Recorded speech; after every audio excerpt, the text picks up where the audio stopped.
So, update on the Polo. Zan's just been down and refunded him in full for the car. At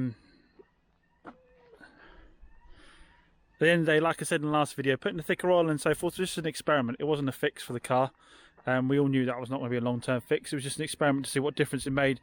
Excuse the alarm going off in our neighbours. The power goes out and then their alarm goes, and don't want to end the weekend, so it just runs all weekend long. Should get their contact details really. Anyway, so yeah, refunded in full because, like I say, the only real fix is to put an engine in it or do the rings. What I'll do with it now, probably put it into auction unless I've got some contacts that might be able to get hold of me a cheap engine. It's a shame because it's a really nice, clean, tidy car.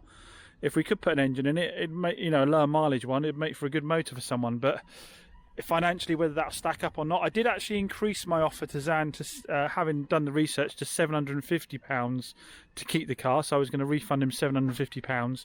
But I think he had some quotes on buying an engine, getting it fitted, and obviously they'll be paying sort of the normal labour rates. I can get discounted labour rates, it'd be cheaper for me. So I decided to go for a full refund instead. So we refunded him full, give him 50 quid to fill up his new car with fuel as well, because he obviously had some fuel in this when he got it, and just sort of like a small contribution towards the hassle. And yeah, we'll see what we do with it next. I still do have the PCV valve on the way. I don't think it's the PCV valve. If it is, then well, we'll score. We'll be able to get it back up for sale again. Should be able to make our money back. But yeah, so that is a bit of a hit for this month. Obviously, having to refund the car, and potentially I will be unlikely to be able to sell it to get my money back out of it as well. And there's obviously other costs as well. So when I refund the car, there's other costs I can't recuperate. The VAT, someone might advise me down below. I've already paid the VAT on the sale of this vehicle. So that cost has been incurred. I've paid for the warranty in the vehicle, which has been live for a couple of months. I don't think I can get a refund on that, so I've lost the warranty. The warranty on it. So it's not simply a case of the car owes me what I bought it for. The car owes me plus the VAT, which I think on this is a couple £100, plus the warranty £100, so £300. Plus I did the work doing the there was a knock on the back, we did the suspension, so that added a couple £100 on top as well. So on top of the cost of buying the vehicle, I've probably got about another £500 in the vehicle. That again, you know, if it was just what the vehicle cost me, then my odds of breaking even would be pretty good. But obviously there's additional costs. I've pushed it up there because I've made the car retail ready before I found the problem. So if I'd have found the problem and then stuck it into auction, I probably could have got my money back. But I've made it retail ready and then refunded. So it will be a car to take a hit on. Now in this game, if you cannot take a hit on a car, do not get involved. If you're the kind of person that gets depressed when you get a hit like that and find it hard to move on, don't get involved in this game. This is an absolute numbers game. You will make money on cars, and more often than not, if you do it right, you'll make money more often than not, but you will take hits. And some months it may well feel like you're taking hits left, right and centre. So like, for example, this month, because I had a really good month last month, I didn't actually have a load of cars ready to retail. So halfway through this month, I've sold 3 cars or something, and last month I think it was into 10 plus. But it's not that I can't sell cars, it's that I don't have them ready. So on top of that, I've had a low month sales wise. I'm going to be taking a hit on the Polo. So this month might be a bad month for me. If you can't deal with that kind of thing, if you haven't got the resilience for that, don't get involved in this game, because you know that a couple of months ago I had a record month, and last month was a good month. So I had a record month, a good month. Now this month's looking like a bit of a poor month. Got the ASX back, by the way, from Moores. They got underneath, wire brushed the whole bottom of the car, down the sills, across the rear subframe, all of that. It was just light surface rust, but it was noted on the last MOT and we didn't want that on there. So they did all that, and then they cure rust and wax oiled it. So that's got an advisory free MOT on it now.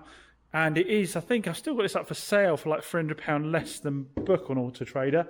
It's really clean motor, full service history, wasn't it? The only thing that isn't working on it is the rear reversing camera still not working, because it turns out it just wasn't the camera that I swapped out, which is annoying because I paid quite a lot for that camera. I paid over £100 for the camera, I think. It's a wiring fault, and no one seems to be able to track down the right wire for it.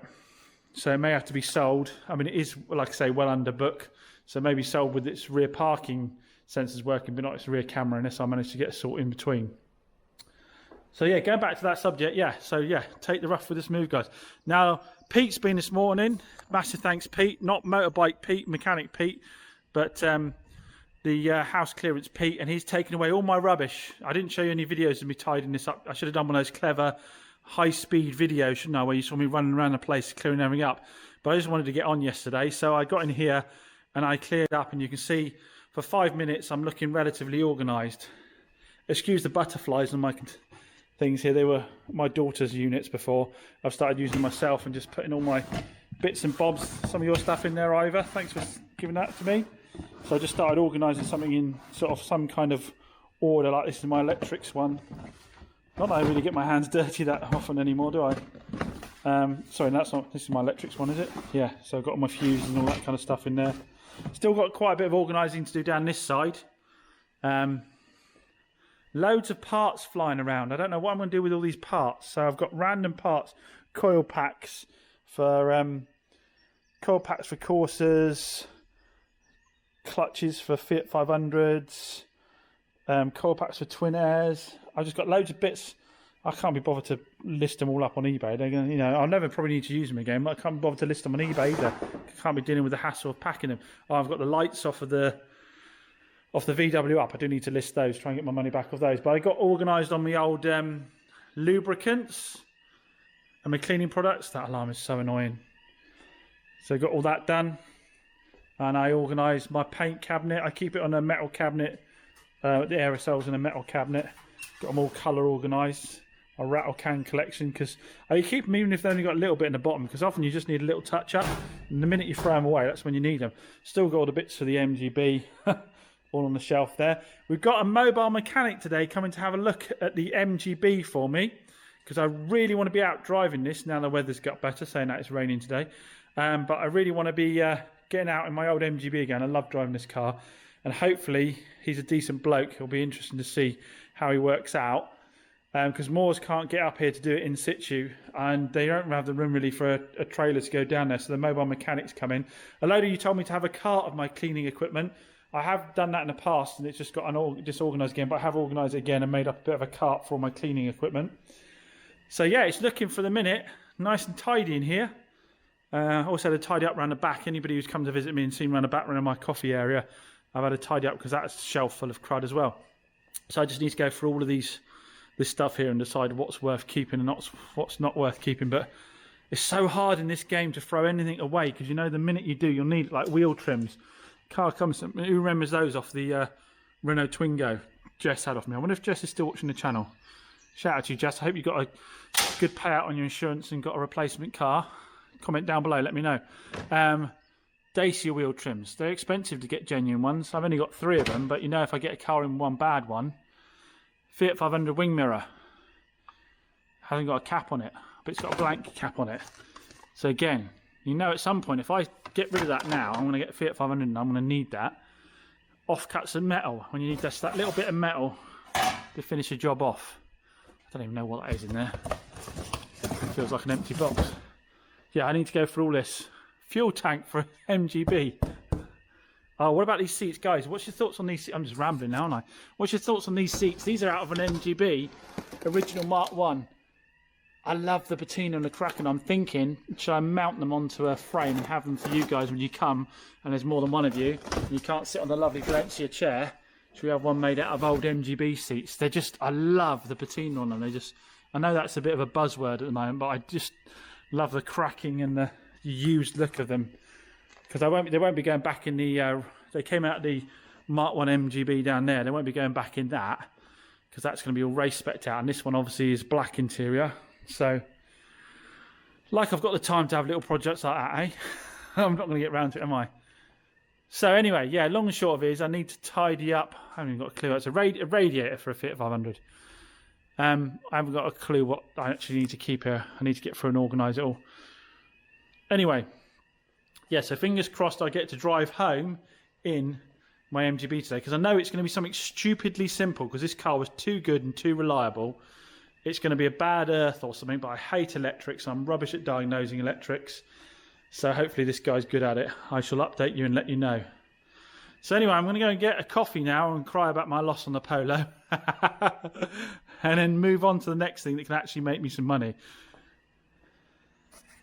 Like dog smell Astra. It's about time we got that new bit of kit I bought, that ozoner machine. Popped it in it and see if it makes a bit of difference to it or not. Probably bring it in this side, and then we need to machine polish the living bejesus out of it.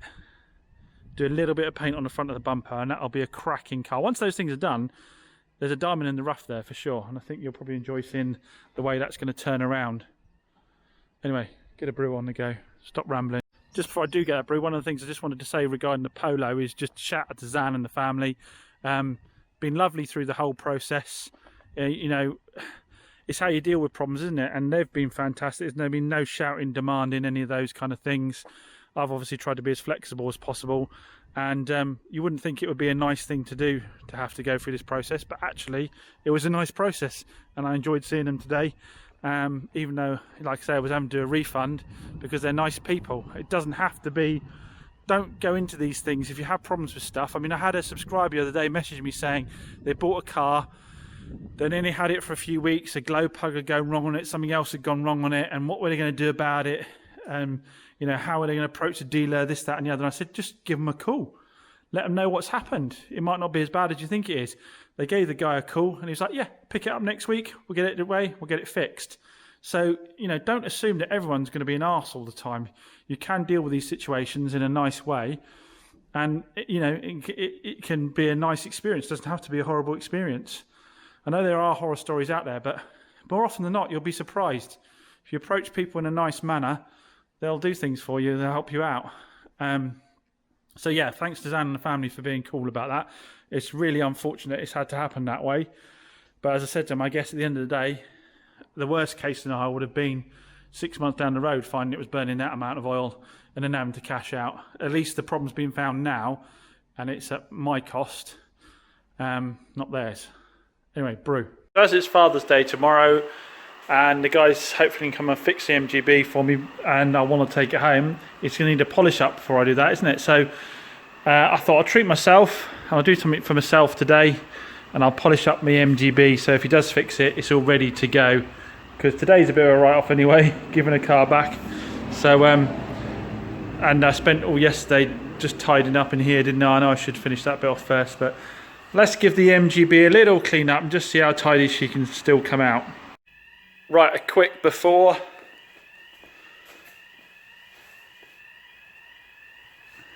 And then after. Done half of it now.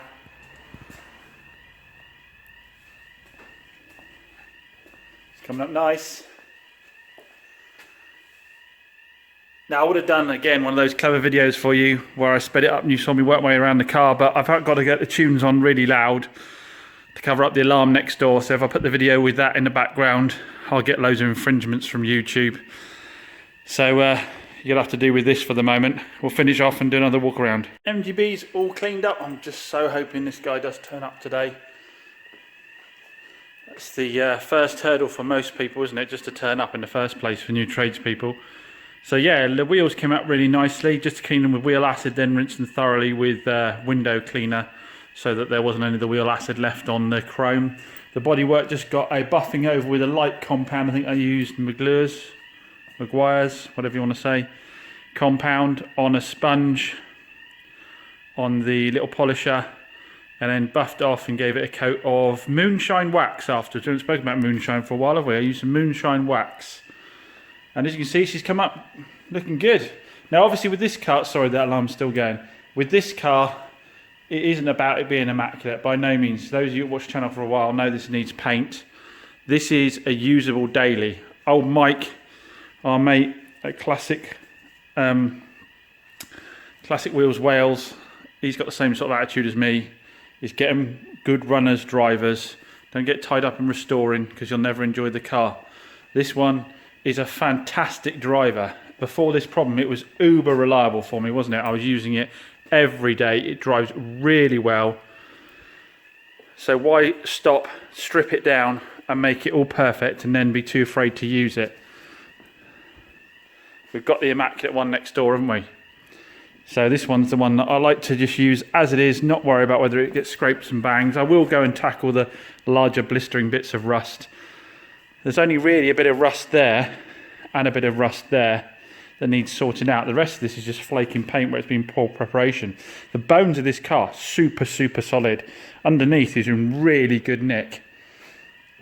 And it's got electronic ignition, so it's just made it a bit more reliable for starting. Yeah, cracking car. So, fingers crossed he fixes it, and then my Father's Day gift to myself will be to be driving my MGB about. Project Morgan has stalled, I'm afraid, with the up, because Royal Mail is supposed to deliver the clips for me all of this week, but keeps saying I'm not here to take in the delivery. Now, those of you that watch the channel will know that I pretty much live in this unit, so I'm not sure. I've not got I haven't got any of the red delivery cards to be able to rebook it online. So I'm in a bit of a problem with that, because I'd like to have cracked on with that.